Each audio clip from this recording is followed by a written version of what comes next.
Hello everyone, my name is Christiana Davidson. Welcome to my channel, thank you for being here.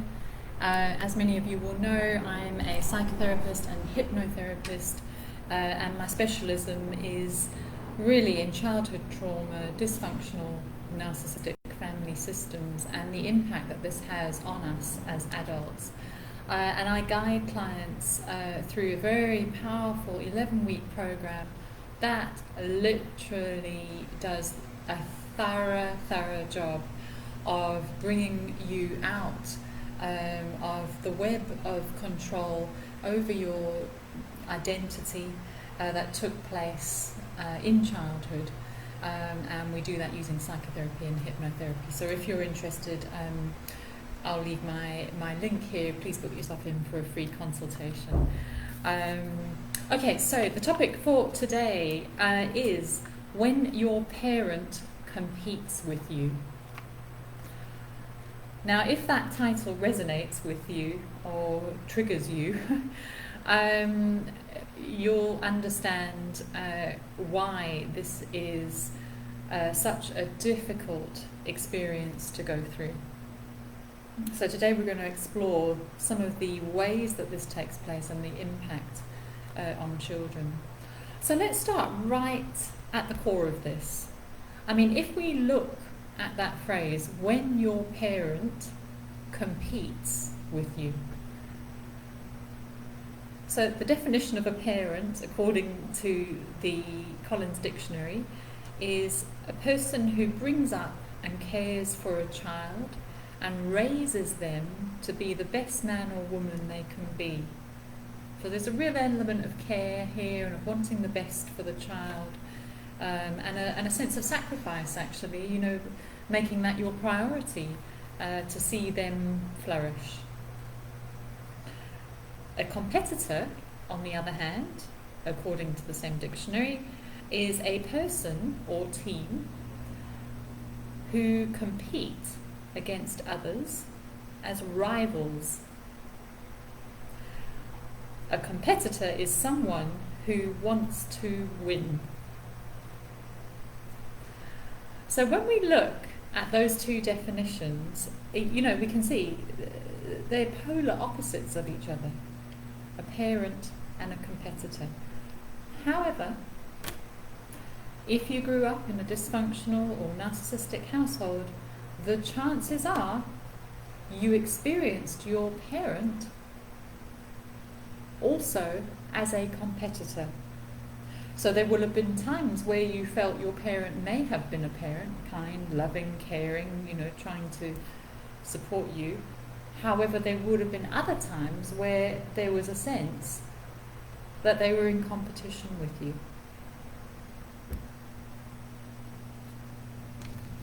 And that sense of being in competition was almost like a feeling of them almost wanting to stamp down on you, or to quash something in you, or to snatch from you. Maybe it's your abilities in some area, or your knowledge, your natural talent in this, or, here's a key one, your attractiveness. And the reason is so that you do not outdo or outshine them. So there's that drive to be the winner. Now, the key thing here is, you know, when you're in a competition, you cannot really trust your competitor. Because the bottom line is, they will always have their own interests at heart, and they will be motivated by personal gain, by winning, by shining, by getting all the praise and glory, by getting the adoration of others. That's their goal. So if your parent was competing with you, and you picked up that sense at times, then as a child, and you may not have consciously realized this, but subconsciously you will have realized that I can't fully trust my parent. I can't fully trust their intentions for me? Can I really trust that they are wanting the best for me? And often you may have picked up rather a sense of something being slightly off. You see, deep down you would have known somewhere within you that actually they were out for their own gain.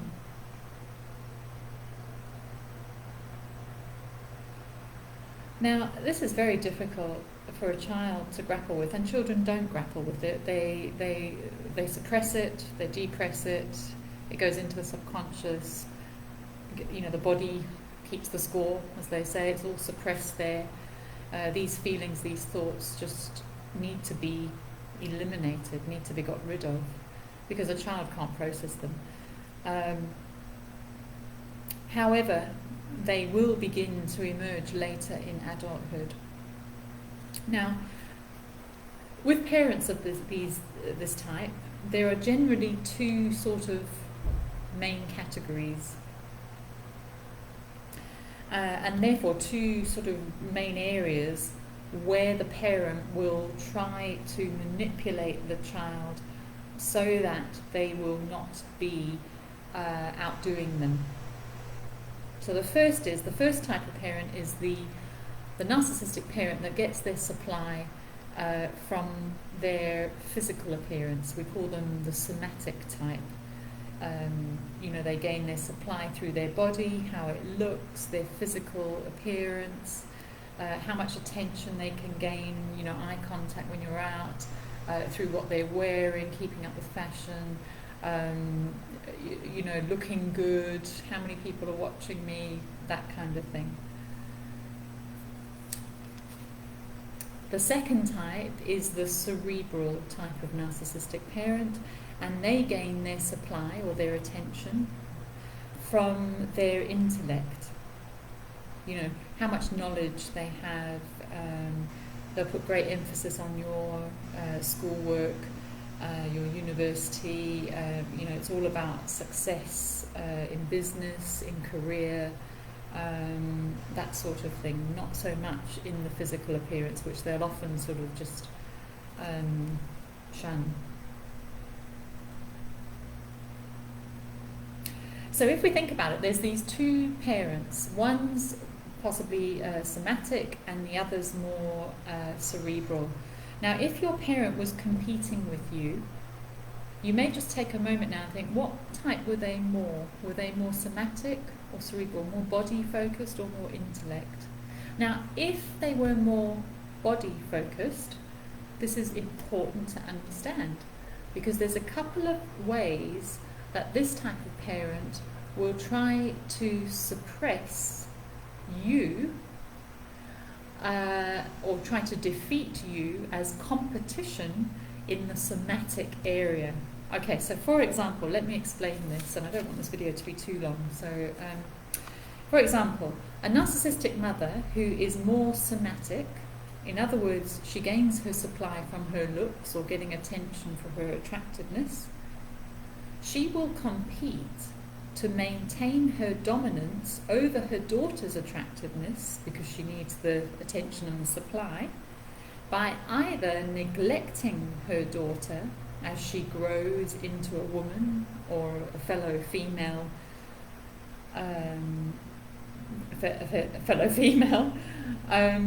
she may not show her how to care for herself very well. She may not take much time to show her how to dress attractively or draw her into her world and say, oh, let's, do makeup together, let me show you how to do this. She will not be interested in her daughter's blossoming. She won't celebrate feminine milestones or put much emphasis on them. She'll neglect her daughter, in other words, in order to keep the daughter less than her as a woman. She will place great attention and praise on her daughter instead. Now here's the another manipulation tactic. She'll get the daughter to believe that she is genius intellectually. Oh my goodness, you're just, you're so brilliant. Look at your marks. Oh, this is where you shine.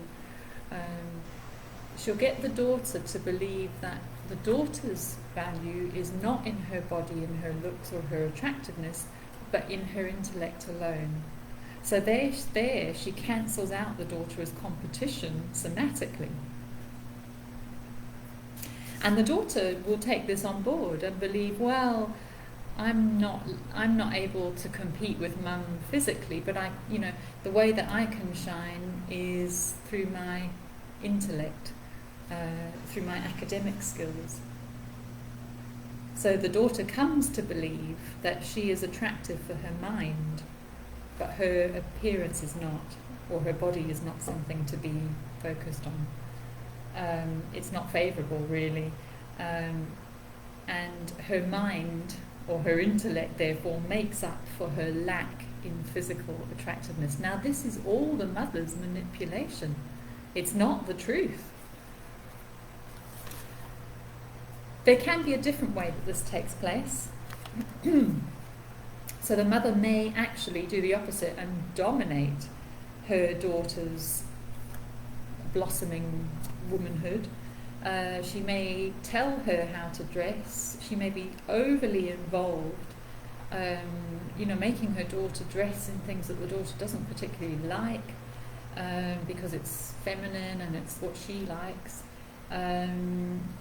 She may create or try to create a bit of an enmeshment where the daughter doesn't feel she has any independence from the mother, and even feels like her body and her looks are somehow the mother's, not her own, that they're entwined together in that way.